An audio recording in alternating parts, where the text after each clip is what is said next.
প্রশ্ন হচ্ছে আপনার সাধারণ লোকের দোষ আমরা কেন দিব? সাধারণ লোকের দোষ এই জন্য দিব না, আলটিমেটলি তো সবকিছু ফেস করতে হয় সরকারকে, লায়াবিলিটিস তার উপরে গিয়ে পড়ে। তো আপনি যেমন ধরেন সড়ক দুর্ঘটনায় লোক মারা গেলে সড়ক ব্যবস্থা খারাপ, কিন্তু ঠাডা পড়ে লোক মারা গেলে তার কেউ আল্লাহরে ব্লেম দেয় না। কথার কথা বলছি আমি। তো বিষয়টা সরকার কথা বলছে কি, দেশে কোনো তেলের সংকট নাই। তাহলে কমনলি একটা কথা আসে, সংকট যখন নাই, হ্যাঁ, তাইলে যে লোক যাবে ঘাটাঘাট তেল দিয়ে ভরে তো আসবে না সে, যেমনটা আগে ছিল। লম্বা লাইন হচ্ছে 200, 400, 500 মোটরসাইকেল একটা পাম্পে। এটা গেল একদিক। মন্ত্রী আবার বলছে যে পাম্পের থেকে চোরাচালানি হয়। ইউ আর এডমিটিং যে চোরাচালানি হয়। মাসুদ ভাই যেটা বলছে ঠিক আছে, আমার সাইকোলজি, আমি ভরতে যাই, কিন্তু মন্ত্রী তো বলতেছে যে চোরাচালানি হয়, বলছে তো। আবার একজন মন্ত্রী বলতেছে গতকালকে আমি 10টা পাম্প ঘুরছি, কোথাও কোনো লাইন দেখেন নাই। এই যে রাত্রে গেছেন, কোন টাইমে গেছেন আমরা জানি না। রাত যদি এখন 3টায় যান, সব পাম্প বন্ধ, এটা হতে পারে। আবার যদি এই হয় আপনি যাচ্ছেন শুনে সমস্ত লোকজন সরাই দিয়ে আপনি কমফোর্টেবলি, এগুলো তো জাজমেন্টটা। তাহলে এখন রেজাল্ট যেটা দাঁড়াইলো, মন্ত্রী সত্য বলে চোরাচালানি হচ্ছে, কিন্তু ধরছে না, মানে ধরতে পারতেছেন না। 2 নম্বর হচ্ছে দাম বাড়ায়নি। 3 দিন আগেও বলছে আমরা দাম বাড়াই নাই, কিন্তু আজকে সকাল থেকে দাম বাড়ছে। এখন আমরা যেটা ভর্তুকি দিছে সরকার, বলতেছে ফ্যামিলি লাইফে আসেন, আমরাও ভর্তুকি দেই। দ্রব্যমূল্যের যখন দাম বেড়ে যায় তখন ভর্তুকি দেই। আমার মাসে কিনলাম 1 লাখ টাকা বা 2 লাখ টাকা, মাসুদ ভাইয়ের ইনকাম 2 লাখ টাকা, ফাইন। কিন্তু যখন দ্রব্যমূল্যের দাম বেড়ে গেল, ভর্তুকি দেওয়ার মানে কি? বেশি দাম দিয়ে কিন্তু খাচ্ছি আমি। তাহলে আমি ভর্তুকি দিব, ভর্তুকি দেওয়ার মানে আমার জিনিসের সংকট হইতে পারবে না। ভর্তুকি দিলে তো সংকট হবে না। তাহলে তার মেইন বিষয়টা কোথায়? মেইন বিষয়টা হলো আস্থার। অর্থাৎ গভর্নমেন্ট সত্য বলে না মিথ্যা বলে, এটা একটা প্রশ্ন। 2, আপনি যখন বলেন প্রচুর তেল আছে, তাহলে তেল নাই কেন, পাচ্ছি না কেন, লাইন কেন? আর যদি বলেন তেল নাই, পৃথিবীতে এই ঘটতেছে, একবারও বলেন নাই। মানে সরকার যেটাই বলুক, আমি শুধু এই সরকার বলছি না, আমাদের সরকারের একটা বৈশিষ্ট্য হইল কি জানেন? শুধু ধামাচাপা। এই যে 10টা পাম্পে গেছে কোনো লোক নাই, এটা গ্রহণযোগ্য? আমরা কি দেখতেছি? আমরা তো ভিড়টা দেখতেছি। তার মানে কি? তার মানে হচ্ছে এই মুহূর্তে যদি আমি বলি, পার্লামেন্টের 217 জন 13 জন এমপি 2/3 মেজরিটি পাইছে, প্লাস যারা মন্ত্রী আছেন, প্লাস এদের যারা অন্যান্য জায়গায় বসতে থাকে, শুধুমাত্র ওই কটা লোক সত্য কথা বলে আর বাকি 17 কোটি লোক মিথ্যা কথা বলে। এই যে সত্য আর মিথ্যা, এটার থেকে যদি আপনি চিন্তা করেন, আপনি আস্থা কিভাবে তৈরি করবেন সরকারের সাথে? সরকারের সাথে জনগণের একটা বিশ্বাসের জায়গা থাকতে হবে। সরকার যদি এখন তেল নাই, তাহলে আরও মারামারি হবে। আর যদি বলেন তেল আছে, তো ক্রাইসিস লাইন কেন? আবার যদি বলেন ভর্তুকি দেন, তাহলে শর্ট কেন? কোনোটাই তো মেলে না। তো that is the basic problem. এটা আপনি কি করবেন? বেড়ে গেলে আপনার ওই ব্যাগটা তো যে শাকসবজির মধ্যে ঢুকবে, কাজে আপনার দাম কিছুটা বাড়বে, এটা বাড়বে না, সেটা তো আমরা জানি, কিন্তু যৌক্তিক পর্যায়ে থাকে না, সেটাই হচ্ছে। এখন যুক্তিটা কার? যৌক্তিকটা কার হিসাবে? এই যে যেমন লজ মালিকের 42% আপনি দেখবেন একভাবে, ও দেখবে আরেকভাবে। আপনি কি মনে করেন যারা ব্যবসা করতে নামে, এরা যদি অতই সৎ হইতো, তাহলে তো ভাই মসজিদের ইমাম হইতো। তা তো হয় নাই, সে তো ব্যবসা করতে নামছে, তার লক্ষ্য হলো মুনাফা। সিম্পল কথা ভাই। সে বাজারে মনে করেন একটা জিনিস সে 5 টাকা দিয়ে কিনে নিয়ে বসছে, মনে মনে ঠিক করছে এটা আমি 60 টাকা ধরে বেচবো, মনে মনে ঠিক করছে। বাজারে নেওয়ার পর দেখা গেছে এই জিনিস অন্য কেউ আনে নাই, তার একা, এবং তার চারদিকে লোকজন ঘিরে ধরছে। সে তখন 7 টাকা না 17 টাকা চাবো। এটাই হচ্ছে আমাদের, এটা হলো আমাদের এটা বাজার অর্থনীতি না আমাদের প্রবণতা। এটা বাজার অর্থনীতির মূল ভিত্তি এইটাই। ওখানে কিন্তু নীতি নৈতিকতার ব্যাপার কিন্তু নাই। বাজার অর্থনীতি কিন্তু নীতি নৈতিকতার কথা বলে না, তারা মুনাফার কথা বলে। সাপ্লাই এন্ড ডিমান্ডের ইস্যু। হ্যাঁ, মুনাফা। তুমি কত বেশি এবং আপনি যদি 7 টাকার জিনিস যদি চাহিদার কারণে 12 টাকা বেচেন, তখন লোকজন কিন্তু আগ্রহ নিয়ে 12 টাকা দিয়ে কিনে নিচ্ছে। ওরা এই যুক্তিটা দেয় যে লোকটা তো হাসি মুখে 12 টাকা দিয়ে কিনতেছে, আমি কেন বেচবো না? এখন বৃষ্টির সময় ছাতার দাম বেড়ে যাবে, পারবে ছাতার দাম, কিছু করার নাই। এটা হলো বাজার অর্থনীতি। এখন এই অর্থনীতিতে আমরা এটাকে তোষণ করি, আমরা এটাকে প্রশংসা করি, কাজে এটা হতে থাকবে এবং তাদের কাছে কোনো নৈতিকতার ব্যাপার নাই। এবং এই জন্যই এই যে আপনি বলতেছেন যে 15% জ্বালানি তেলের দাম বাড়ছে, তাহলে বাস ভাড়া কেন তারা 40% বাড়াতে যাচ্ছে? তখন তারা যুক্তি দিবে আমার ওই পার্টসের দাম বাড়তে, যুক্তি কোনো শেষ চাই। যখন দাম বাড়বে সব কিছু। একটা কথা বলা আছে না যে ছলের অভাব নাই, তো ওদেরও ছলের অভাব নাই, অনেক ছল আছে। কিন্তু বিষয়টা হলো কি জানেন, রেগুলেটর কি করবে? সরকার যদি স্ট্রং হয় তাহলে এটা তারা পারে না। কিন্তু সমস্যা হলো এই যখন দাম তারা দাবি করছে কার কাছে? সরকারের কাছে। সরকারের একটা গ্রুপ তাদের সাথে যখন বার্গেন করবে, তাহলে এখানে জনগণ কোথায়? জনগণ আশা করতেছে যে সরকার আমার পার্টটা দেখবে, সরকার আমার হয়ে ওদের সাথে বার্গেন করবে। কিন্তু বাস্তবে কি তাই হয়? বাস্তবে তাই হয় না। ওরা যেটা করে, বাস মালিকরা সরকারের থেকে যে গেছে তারা কিছু ধরাই দেবে, এবং তারাও বলবে হ্যাঁ ঠিক আছে, এই দাবি সঠিক। কাজে আমি যাকে আমার প্রতিনিধি বিবেচনা করছি, সে আসলে আমার লোক না, সিরিয়াসলি ওদের লোক।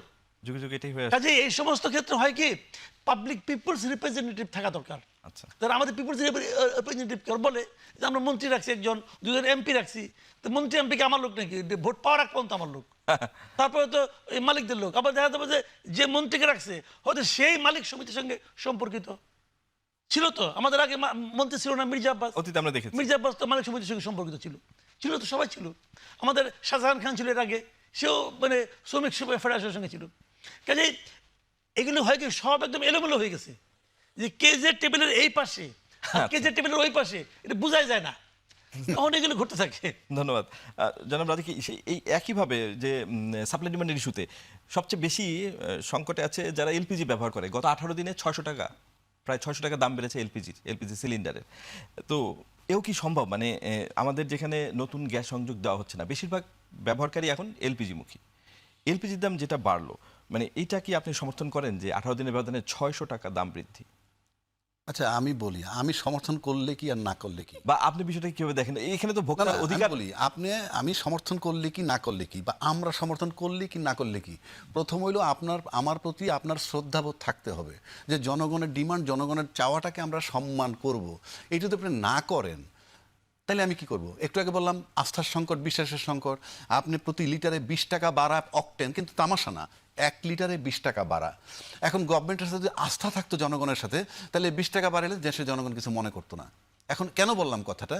আপনি ধরুন 50 জন প্যাসেঞ্জার নিয়ে একটা বাস যাচ্ছে এক জায়গা থেকে আর এক জায়গায়, এতে 20 লিটার তেল লাগে। তো 20 টাকা করে যদি বাড়ে, তার কস্টিং বাড়লো 400 টাকা। এখন 50 জন প্যাসেঞ্জার ভাড়া 100 টাকা করে, সেটা যদি 42% বাড়াইয়া 142 টাকা করে, তাহলে সে 50 জন প্যাসেঞ্জারের কাছ থেকে টাকা নিচ্ছে বাড়তি 50 × 42 2100 টাকা। তা আপনার তেলের দাম বাড়লো 400, আপনি নিচ্ছেন 2100। কোন হিসাবে? 42% বাড়াইলেন একটা পার প্যাসেঞ্জার কিভাবে? আপনার তো 20 লিটার তেলে 400 টাকা বাড়ছে, কিন্তু আপনি যদি প্যাসেঞ্জার প্রতি 100 টাকার কাছে 142 করেন, তাহলে আপনি 2100 টাকা নিচ্ছেন। ওইটাই সিন্ডিকেট, এবং সেটাই হইল কর্মী পুনর্বাসন কেন্দ্র। আপনি যখন যে রাজনৈতিক দল ক্ষমতায় থাকবে, সেই দলের নৈতিক দায়িত্ব থাকে তাদের কর্মীদেরকে প্রোভাইড করা। কর্মীদেরকে প্রোভাইড করতে হলে ওয়ে খোঁজে। নাহলে আপনি বলেন না 400 টাকা তেল লাগবে আমার বাড়তি, সেটা আমি বাড়তি নিচ্ছি 2100 টাকা। এটা কি করে সম্ভব? কিন্তু এটা হবে আলটিমেটলি, কারণ আমি নিব। কারণ এখানে সিন্ডিকেট কিন্তু সব সময় পার্মানেন্ট একটা ব্যাপার। আজকে মাসুদ ভাই ক্ষমতা আছে তার লোক, কালকে আমি যাব, থাকবে আমার লোক। আলটিমেটলি জনগণ ভিকটিম, এবং এগুলো কিছুই হবে না, আমি আপনাকে বলছি। এবং এটা যে বললো তেলের দাম বাড়বে না, সরকারের একজন উপদেষ্টা, দায়িত্বশীল উপদেষ্টা বলছেন কয়েকদিন আগে, আমি দেখছি বিজ্ঞপ্তি দিয়ে বলেছে যে এপ্রিলে কোনো দাম বাড়বে না। না, বলছে এপ্রিলে দাম বাড়বে না। হ্যাঁ, বাড়বেই না। তো না, বাড়বে কি বাড়বে না পরের কথা, উনি বলছিলেন এপ্রিলে বাড়বে। হ্যাঁ, এপ্রিলে বাড়বে। What is the use of that advisor? তুমি তো কিছুই জানো না তোমার সরকারের পলিসি। এবং আমি এই সরকারকে বলছি যে আমরা দেখছি চাটুকারিতা করে তাদের অনেককেই সরকারের ভিতরে জায়গা দিছে। জায়গা দেওয়ার পর কি হয় জানেন? ওদের মুখ বন্ধ হয়ে দেওয়ার, আর কথা বলে না, কারণ পজিশন পাই। এখনো বহু চাটুকার আছে। আমি বলবো সরকার এদেরকে যাতে প্রোভাইড না করে, কারণ নিজের দলের লোক আছে, এদেরকে প্রোভাইড করবেন তো এদের কথাও বন্ধ হয়ে যাবে। কারণ আপনার পক্ষের লোকগুলোকে এখানে চাটুকারিতেই থাকুক, কিংবা আপনার পক্ষে বলুক, কিন্তু এদেরকে যদি প্রোভাইড করে দেন, তাহলে কিন্তু দেখবেন যাকেই নেবেন মুখ বন্ধ হয়ে যাবে। তো আমি সেই কারণে বলছি যে এই যে আপনি 2100 টাকা বাড়ছে, কোনোভাবে গ্রহণযোগ্য না। সব কিছু মিলে বাড়ে 50 টাকা, আপনি ব্যবস্থা করেন 1500 টাকার, ওটাই সিন্ডিকেট।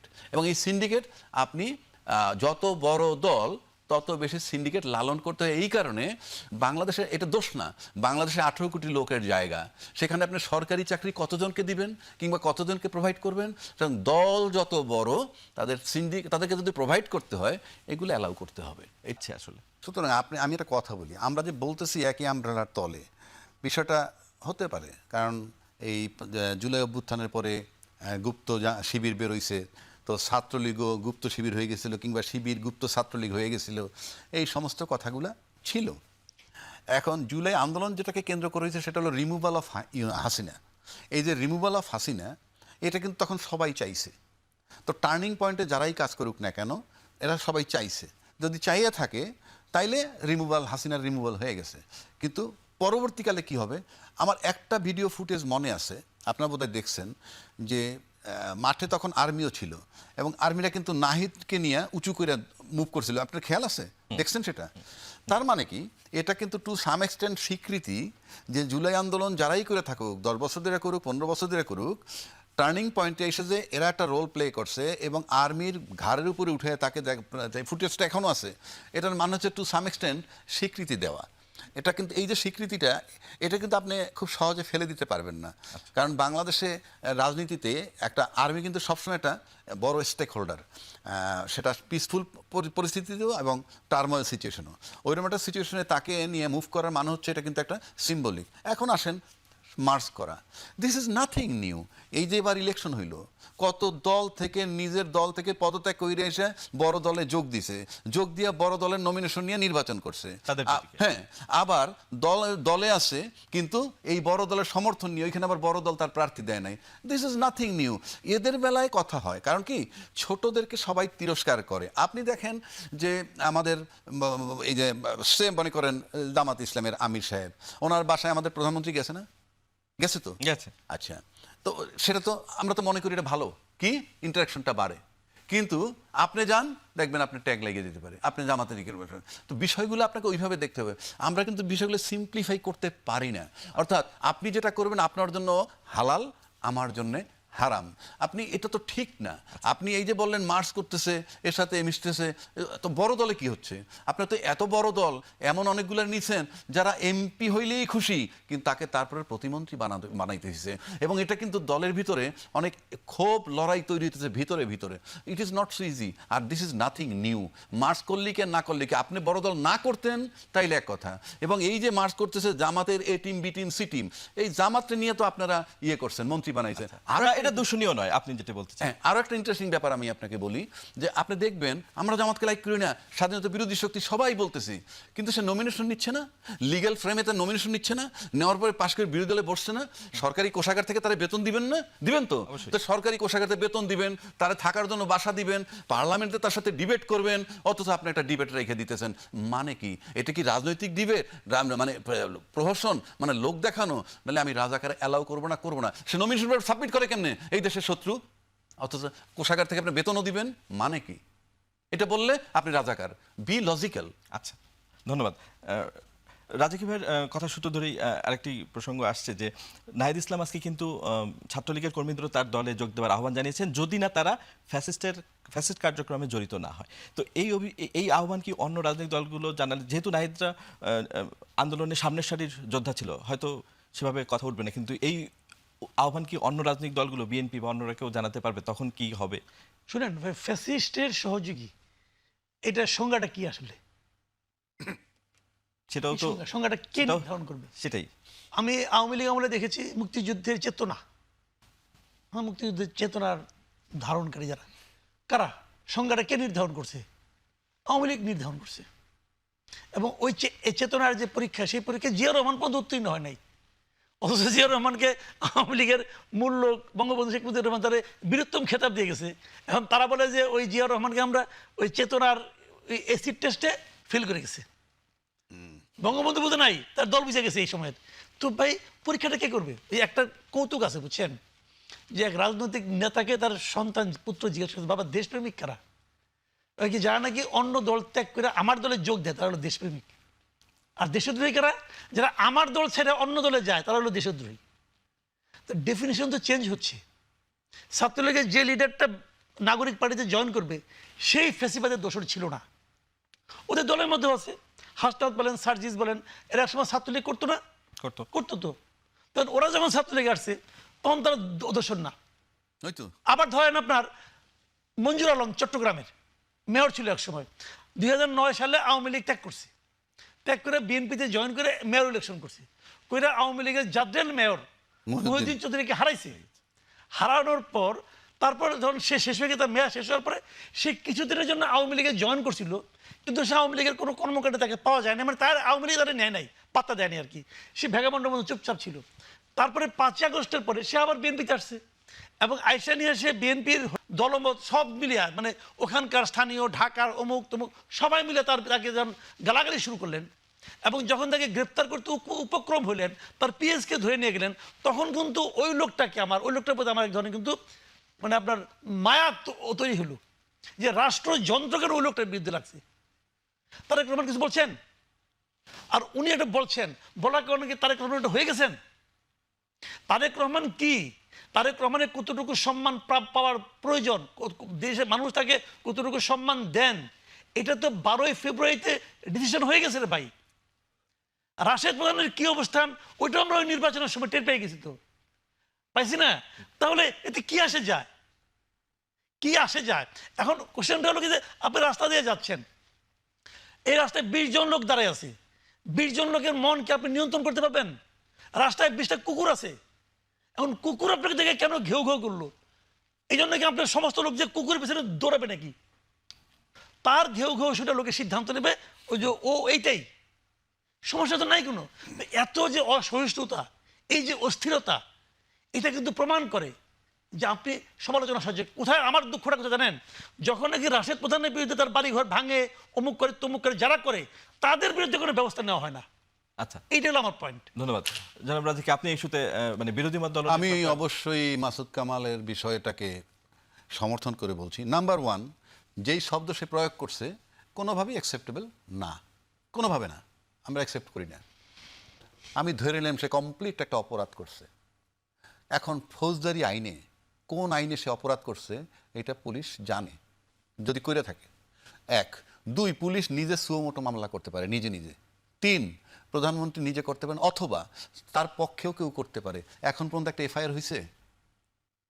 এফআইআর হয়েছে? হয় নাই। তাহলে মান গেল যার, তাল লাগলো না, যেটা মাসুদ ভাই বলল, আমি একমত।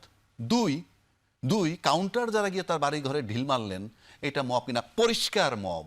মানে ওই যে আমি বললাম, পজিশন চায় সবাই, এর ভিতর থেকে আবার উঠে আসবে বিষয়টা এরকম, এইভাবে কেউ উত্তীর্ণ নেবে কেন? আমি বলছি যে আপনি এখনো, আপনি যদি সভ্য শব্দ চিন্তা করেন, চলে গেছে প্রফেসর ইউনূস সাহেব, তাকে হরহামেশা বাটপার বলি কিন্তু আমরা চ্যানেলে এসে। কই, তার সময় তো বাটপার সুদখোর বলছে, কেউ স্টেপ নেয় নাই। এখনো বাটপার বলা হচ্ছে।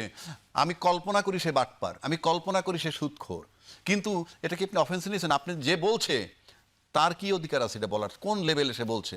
তা আপনি আবার এই কাউন্টার, ও যে শব্দটা প্রয়োগ করছে প্রধানমন্ত্রীর বিরুদ্ধে, এটা কিন্তু 50 কিন্তু অন্যান্যরা বলছে, সে বাস্টার্ড এইটাও বলছে, তাহলে এই শব্দটা কি হইল? সুতরাং আপনাকে বিবেচনায় নিতে হবে ওইভাবে। 2 নম্বর আসেন, মব। আমরা কথায় কথায় শুনি ইউনূস সরকারের সময় মব হয়েছে। অফকোর্স, ওই যে কবরের থেকে ডেড বডি তুলে পুড়ে দিছে, এটা মব। পত্রিকা অফিস হামলা হয়েছে, এটা মব। কিন্তু মবের বিচার করা যাবে কি তামাদি হয়ে গেছে? কই, ইউনূস সরকার ছিল বাজে সরকার, তো ওই সময় যে মবটা হইলো সেইটার বিচার এই সরকারের করায় আমি দায়িত্ব নিয়ে বলছি কোনো আইনি বাধা নাই। তাহলে করছেন না কেন আপনি? এটা মানে একটা সরকার চলে গেলে আর একটা সরকার এসে ওই সরকার অমার্জনীয় অপরাধ করেছে এইটা বইলেই খালাস, আর এই খালাস বইলেই সব সরকার অপকর্ম করে চলে যায়। আপনাদের সাহস থাকলে এই বিচারগুলো করেন। এবং এই সরকার আসার পর বলছিল কোনো মব আর হবে না, কিন্তু একজন সম্প্রতি একজন পীর সাহেবের পিটায় মেরে ফেলছে। এটা কি আইন না মব? সুতরাং মব বলেন সেটার, ওইটা ব্যর্থ সরকার, এটা সাকসেসফুল সরকার। এরা ক্ষমতা আসার পরেই বলছে আর মব থাকবে না, কিন্তু এখনো মব চলমান। সুতরাং ইয়েতে কেউ গালাগালি করতে পারবে না, বাজে শব্দ প্রয়োগ করতে পারবে না, সেটার জন্য আইনি কাঠামোতে বিচার করবে, তদন্ত করবে, সব ঠিক আছে। কিন্তু এটার কাউন্টার মহাবেন এটা আমি একমত মাসুদ ভাইয়ের সাথে, যে এই যে তার বাসায় জুতার ইট পাটকেল মারলো, ছেলেটাকে পিটাইলো, পিএসকে গ্রেফতার করলো, রাইটটা কি? এখনো মামলা হয় নাই কেন? পুলিশ সুমোটো মামলা করে না কেন? ইয়েস, এই সেকশনে এটার বিরুদ্ধে মামলা হয়, কইরা আমাদেরকে জানান যে মামলা হয়েছে, তা নাহলে তো এগুলো হবে না, হতে পারবে।